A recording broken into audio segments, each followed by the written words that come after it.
Olá, muito boa tarde. O tempo de preparação da Jornada Mundial da Juventude está em curso, com várias propostas da organização deste Encontro Mundial de Jovens. Um trabalho que convoca desde já pessoas e comunidades para a jornada prevista para 2023 e que é coordenado este trabalho pelo Padre Nuno Amador, que é hoje convidado do programa Eclésia. Boa tarde, Padre Nuno, obrigado por estar connosco. Podemos dizer mesmo que a Jornada Mundial da Juventude de Lisboa 2023 já começou? Boa tarde, Paulo. Obrigado em primeiro lugar pelo convite. Bem, podemos dizer isso e nós não queremos também que ela depois acabe no fim daquela semana intensa que esperamos viver em 2023. De facto, este é um tempo de preparação para a jornada, claramente também uma preparação logística, mas gostávamos que a preparação não fosse só isso, fosse também uma preparação pastoral, uma preparação das pessoas e dos corações para aquilo que vamos viver em 2023, mas creio que quanto melhor prepararmos esse momento, quanto melhor nos dispusermos para esse momento, mais frutos também a jornada dará posteriormente e deixará sementes que depois continuam a germinar no tempo. Já começámos a preparação. E essa é já vamos ver como e que ferramentas, que conteúdos são propostos, mas perguntava-lhe ainda antes, essa é a estratégia para que de facto a jornada não seja um mega evento que começa e acaba, enfim, e que convoca os jovens ali por 8, 10 dias. Sim, eu creio que sim. A jornada, de facto, é um evento grande, não é? Com muitos eventos dentro do próprio evento da jornada, mas era importante que ela não fosse apenas um acontecimento, um evento pontual, não é? Que de facto ela fosse a oportunidade para um caminho e a oportunidade também para uma renovação daquilo que é a fé, daquilo que é a pastoral juvenil, por exemplo, em Portugal, que é o país acolhedor, não é? Aqui em Lisboa muito particularmente, mas que ela não fosse apenas um grande evento, mas que fosse um lugar de encontro com Jesus. Esse é o objetivo da jornada, é um grande encontro da fé, não é? Com Jesus em igreja, marcando essa universalidade da igreja, a santidade e o caminho da santidade, e que não seja apenas pontual, mas que aquilo que se vive depois continue a dar fruto na vida das pessoas. Isso é visível em todas as jornadas, não é? Quando nós falamos com pessoas que foram às Jornadas Mundiais da Juventude, em qualquer ano, é muito visível as marcas que esses encontros deixaram na vida das pessoas e aquilo que depois continuou a trabalhar em termos pessoais, mas também em termos comunitários. E acaba por ser relevante que, sendo um encontro com milhares de jovens mesmo, não deixa de ser particularmente significativo, que é a história de cada um que acaba por ser transformada. Sim, eu creio que a história de Deus cruza-se com a nossa história, não é? E quando isso acontece, há transformação, não é? Ou seja, a nossa história pessoal é cruzada por essa intensidade da vida de Deus e pelo encontro com Ele, e no fundo somos visitados na nossa história para que a nossa história também se alargue à medida da história de Deus. Para que a preparação não seja mesmo só logística e organizacional, de que forma é que a direção pastoral está a lançar propostas para jovens, para grupos, para paróquias? Sim, este trabalho não é só um trabalho da direção pastoral, é um trabalho conjunto, não é? Também com outras direções, com outras dimensões da preparação da JMJ, da Jornada Mundial da Juventude, e também com as dioceses do país, com todas as dioceses do país, e com o próprio Departamento da Pastoral Juvenil Nacional. Desde o início marca a organização e a preparação das jornadas esse trabalho em rede? Sim, desde o início essa tem sido uma preocupação, ou seja, Lisboa é a cidade que acolhe a jornada, no fundo a Diocese de Lisboa promove a organização da jornada, ou é localmente o promotor, não é? Sabemos que a jornada é promovida pelo Santo Padre, pelo Dicastério a quem lhe está confiada, mas localmente é a Diocese de Lisboa, mas tem havido uma preocupação grande nisso, ou seja, de envolver todas as dioceses, de envolver o país inteiro neste caminho. Nesse sentido, estamos a pensar e a tentar concretizar também um itinerário pastoral onde possam haver encontros regionais, encontros nacionais.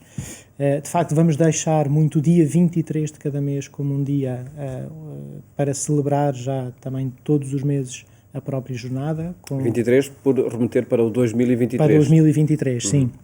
Na impossibilidade de sabermos ainda as datas concretas, o 23 ficou o dia concreto, de facto, em que se celebra já e se prepara a jornada em termos nacionais. Todas as dioceses, com os seus comitês organizadores diocesanos, estão a preparar esses dias, não é? Com muita criatividade e envolvendo cada as pessoas também da Diocese. E a ideia é que em cada Diocese se promovam encontros, orações, debates. Sim, sim. A ideia é que em formatos cada Diocese... variados. Formatos variados, sim. Aqui em Lisboa isso também acontecerá, na Igreja do Parque das Nações.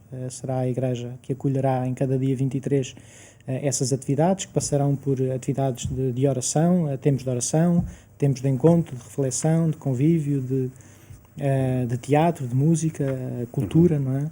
E a primeira vez que acontece é precisamente hoje, no dia em que emitimos esta entrevista, 23 de novembro, não é? Então Sim. é o primeiro, é que marca o início desse projeto em todas as dioceses. Sim, isso mesmo, sim. Para além disso, depois, esta preparação tem também um itinerário catequético que foi pensado para 4 anos, ou seja, 3 anos antes da jornada, que se chama Rise Up, Levanta-te, e para 1 ano depois da jornada, no seguimento da jornada. E a ideia é que todos possam ser também envolvidos, os jovens possam ser envolvidos a partir deste itinerário catequético, são 4 anos, para a jornada e para o pós-jornada. E esse itinerário destina-se aos jovens, adolescentes e jovens? Destina-se sobretudo aos jovens. Para os em adolescentes, ambiente de comunidade paroquial? Em ambiente de comunidade paroquial, movimentos, todas as realidades eclesiais. No fundo, para os adolescentes, tinha já sido criado aqui na Diocese de Lisboa, e depois se alargou também ao país, o CIS, direcionado especificamente para adolescentes. O Rise Up é sobretudo direcionado aos jovens a partir dos 16 anos, talvez um bocadinho mais novos, mas a partir dos 16 está pensado para isso, e para ser usado, para ser realizado esse caminho pelas comunidades paroquiais, pelos jovens das paróquias, dos movimentos, de outras realidades da Igreja. Ou seja, gostaríamos que todos pudessem fazer esse caminho, preparando-se também para a Jornada Mundial da Juventude. É um caminho que tem, de facto, conteúdo catequético, não é? Tem tempo celebrativo, tem também depois um lançamento para o compromisso, para a missão, uma dimensão também evangelizadora.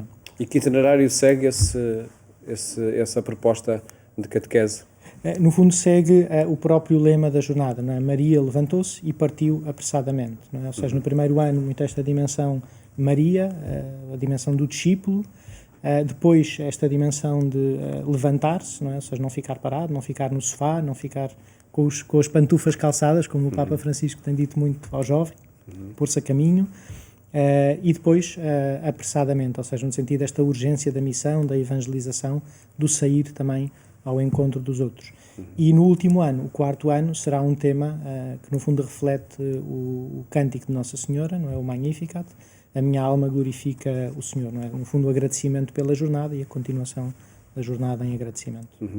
Quem participar em todo esse itinerário formativo acredita que a participação depois da Jornada Mundial da Juventude seja diferente? Eu gostaria de acreditar que sim. Tenho essa esperança, sim. Eu agradeço muito a esta equipa que preparou este itinerário, ao Padre Tiago Neto, à irmã Linda Vieira e a toda a equipa, porque é uma equipa também nacional. Houve essa preocupação de que quem preparasse as catequeses, quem preparasse o itinerário, tivesse também, nessa equipa estivesse gente de todo o país, e as catequeses também no meio de outras coisas que se farão, por exemplo, os dias 23, não é? Outras campanhas que, entretanto, surgirão também de oração, de envolvimento de outras realidades eclesiais que não participam propriamente na jornada porque não são jovens, mas que podem participar de outra forma. Estamos a falar, por exemplo, da pastoral da saúde, não é? Das pessoas que estão doentes, dos idosos também, não é? Da pastoral sociocaritativa. Estamos a falar das prisões, por exemplo. Ou seja, nós gostaríamos, a certa altura, de ir envolvendo todas estas pessoas também na jornada e na oração pela jornada. Para além disso, gostaríamos também que a certo momento a jornada ganhasse claramente um cunho muito evangelizador, não é? E por isso que este, no fundo, pró-JMJ, pró-Jornada Mundial da Juventude, este caminho de preparação, tivesse também atenção, e vai ter, certamente, estamos a preparar isso, tivesse atenção também àqueles que estão na fronteira, que estão na periferia, e que a jornada não fosse só uma coisa interna, mas que fosse uma coisa que se abre também ao mundo e às dimensões da vida da sociedade. Com propostas também para esses grupos, mensagens, não será um itinerário como esse, por certo, sim, mas de outra forma também outras abordagens sim, que se vão tentar... Estamos agora a pensar isso e a procurar encontrar o melhor caminho, mas sim, gostaríamos muito de envolver as várias áreas da sociedade, não é? A política, a economia, a ciência, no fundo o mundo da cultura, a universidade, as artes, não é? E há um conjunto de jovens que está já também a pensar isso e a melhor forma de concretizar depois essas ações. Não seria só uma questão de mensagem e de papel escrito, não é? A ideia era mesmo fazer encontros, diálogo, também naquilo que o caminho, entretanto, for permitindo, dentro das aberturas que temos, mas isso não nos pode parar. Há, portanto, a preocupação de que a construção do caminho para a Jornada Mundial da Juventude seja feito com todos os jovens e nesse diálogo, nessa possibilidade de encontro com jovens com diferentes sensibilidades, com diferentes opções. Sim, há essa preocupação, ou seja, a Jornada Mundial da Juventude tem uma identidade claramente católica, não é? Essa é a identidade da jornada, mas no fundo ela é uma jornada que procura ser aberta também a todos, e neste caso aos jovens do mundo inteiro, mas também a todas as pessoas que vivem no país onde ela é acolhida, diria até no mundo, mas aqui em Portugal concretamente pode ser uma oportunidade também de evangelização grande e de podermos ser uma igreja em saída com esta oportunidade da Jornada Mundial da Juventude. Gostaria muito que isso pudesse acontecer. E por certo que sim, desde agora até depois a realização da jornada. Ia-lhe perguntar, para Dom Amador, desde esta preparação, destes itinerários de catequéticos e formativos para a jornada, está a seguir-se aquela proposta, aquele mandato quase do Papa Francisco de não fazer coisas para os jovens, mas com os jovens? Está sim. Sobretudo, creio que em todas as equipas de preparação da Jornada Mundial da Juventude temos tido essa preocupação. Aqui na Pastoral temos tido muito essa preocupação, ou seja, que de facto as equipas tenham jovens que as constituem e que possam também pensar a jornada e dar o seu contributo para a jornada.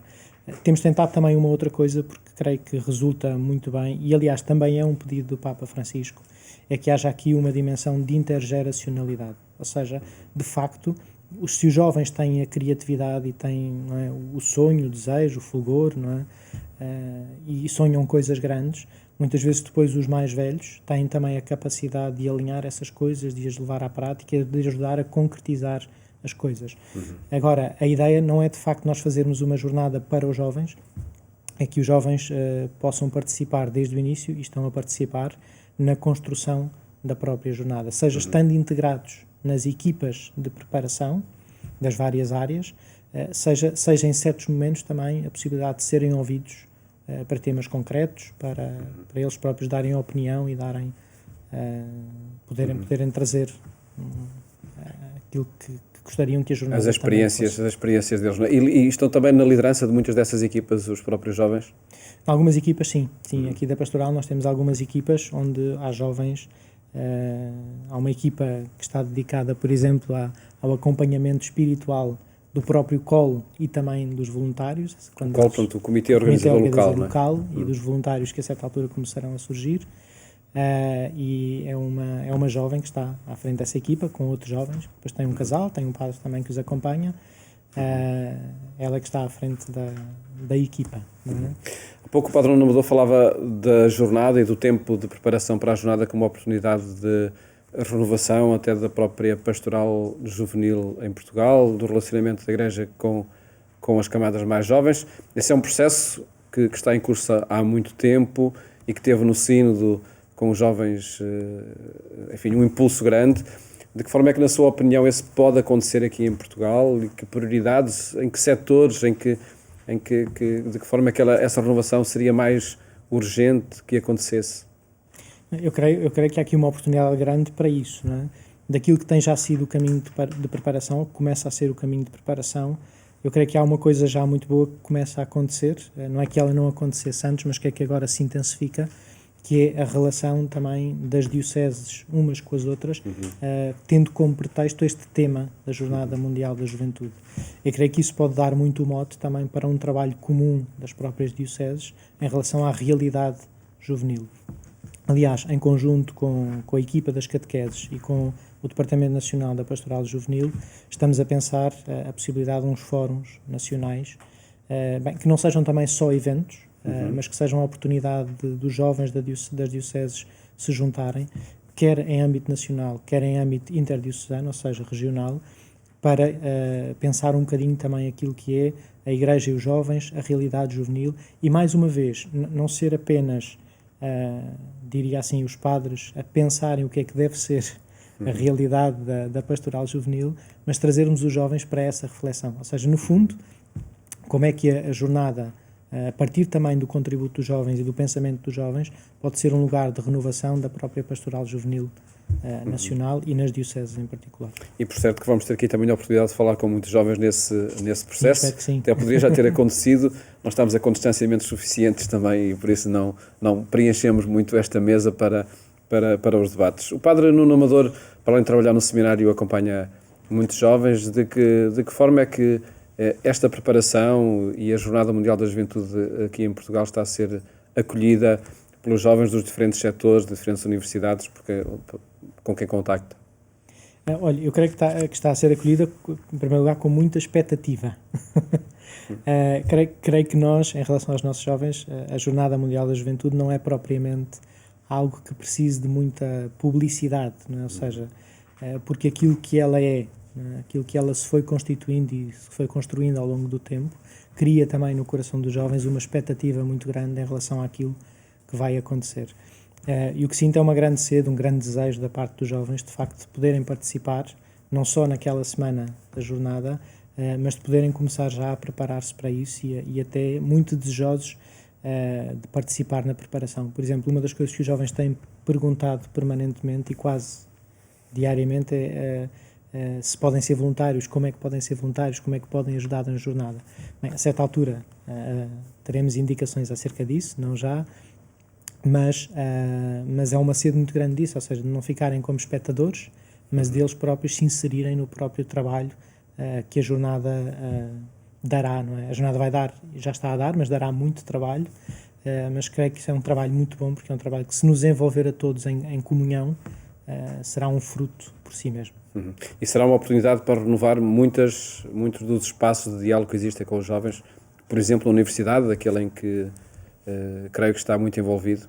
Sim, uma das coisas que gostaríamos também era que neste abrir, no fundo, que a Jornada Mundial da Juventude, sendo um momento de evangelização, fosse um momento que vai também aí, não é? Ou seja, os diversos âmbitos da vida em sociedade e da vida e da cultura, e as universidades têm um papel fundamental, não é? E no fundo que não estamos a falar só, por exemplo, das associações profissionais, estamos a falar, por exemplo, dos núcleos de estudantes católicos, estamos a falar das áreas do saber onde os estudantes estão envolvidos, mas onde gostaríamos também de chegar já nesta fase também da preparação da jornada. Pode ser um momento muito bom também para isso. Uma forma para envolver, se calhar, muitos mais jovens que possam estar mais distantes destas temáticas? Sim, eu gostaria que sim, que fosse também a oportunidade de não só de chegarmos àqueles que já estão dentro, não é? Mas de ser uma oportunidade para chegarmos a todos, não é? O objetivo seria mesmo essa totalidade, não é? Perguntava-lhe ainda de que forma é que, nomeadamente no setor em que está a dinamizar, este da pastoral, enfim, todas as contingências da pandemia, enfim, e atrasos e não atrasos, enfim, os símbolos que eram para ter sido em abril e que passaram agora para novembro, tudo isto acredito que obrigou a muitos reequacionamentos de estratégias, metodologias, sem nunca retirar do horizonte a meta, o objetivo pelo qual se trabalha? Sim, eu acho que o objetivo nunca sai daquilo que é o nosso horizonte, não é? Nem pode sair. E creio que, de facto, nós estamos marcados pela nossa circunstância, estamos sempre marcados pela nossa circunstância, não temos forma de fugir a isso, não é? Mas também não estamos só presos à nossa circunstância, ou seja, eu creio que aqui o grande desafio é transcender a circunstância e percebermos que de facto há coisas que têm que ser diferentes, há coisas que foram adiadas, há coisas que terão que mudar, não é? Que não poderemos fazer como inicialmente se calhar tínhamos pensado. Agora, não creio que seja que a circunstância nos possa parar, não é? Ou seja, teremos que readaptar as coisas, refazer as coisas, mas tem sido até muito curioso, porque tem sido a própria circunstância em termos pastorais tem sido uma oportunidade para nos reinventarmos em muitas coisas, não é? Ou seja, o que eu sinto é que não, mesmo havendo abrandamentos, mesmo havendo adiamentos, não é? Não paramos e estamos a reaprender como fazer, não é? No meio desta circunstância, porque Deus também nos dá essa capacidade, não é? De vencermos a circunstância e dela ser uma oportunidade de renovação e de crescimento. Assim aconteceu, por exemplo, com a proposta do itinerário das catequeses e com o envolvimento nacional em torno da preparação para esse itinerário? Isso mesmo, ou seja, de facto, aquilo que não se pode fazer presencialmente faz-se de outra forma, não é? As próprias equipas se começam a perceber que reúnem, se calhar não presencialmente, mas por outros meios mais digitais. E dessa forma, se calhar, até envolve mais gente, sim, não é? Sim. É muito curioso, por exemplo, nós faz parte também do itinerário das catequeses a formação dos animadores dos grupos de jovens, não é? Já tivemos 2 formações, uma mais geral logo da apresentação e outra depois já para algumas dioceses do centro do país, e na primeira estavam a cerca de 400 e poucas pessoas que numa noite se juntaram, não é? Numa plataforma digital para poder assistir a essa formação, não é? Num auditório não seria tanto assim, não é? Num auditório não seria assim, ou então teríamos que arranjar um auditório grande. Claro. Padre Nuno Amador, as informações sobre todas estas propostas passam pela página da internet da Jornada Mundial da Juventude? Da Jornada Mundial da Juventude, sim. Na página oficial da Jornada. Lisboa 2023.org. Sim. Podemos ir encontrando todas as notícias que vão saindo acerca da Jornada, esse é o canal oficial. E depois também nas páginas de Facebook e do Instagram da própria Jornada Mundial da Juventude. Há 2 páginas oficiais, uma em cada canal, não é? São aquelas páginas que têm o símbolo azul com o certo branco, não é? Essas são as páginas oficiais, há muitas outras, mas essas oficiais são são os canais privilegiados para que a comunicação destas mensagens vá chegando a toda a gente. E fica então esse convite para passar por lá e inteirarem-se melhor das propostas que a organização faz. Obrigado, Padre Nuno Amador, por ter estado aqui connosco e felicidades para todo esse trabalho até 2023 e nos anos que se seguem. Esta noite fazemos companhia também na rádio, na Antena 1, pelas 22h45. Aqui na RTP2 voltamos ao seu contacto amanhã pela mesma hora. Votos de uma ótima tarde. Até amanhã, se Deus quiser.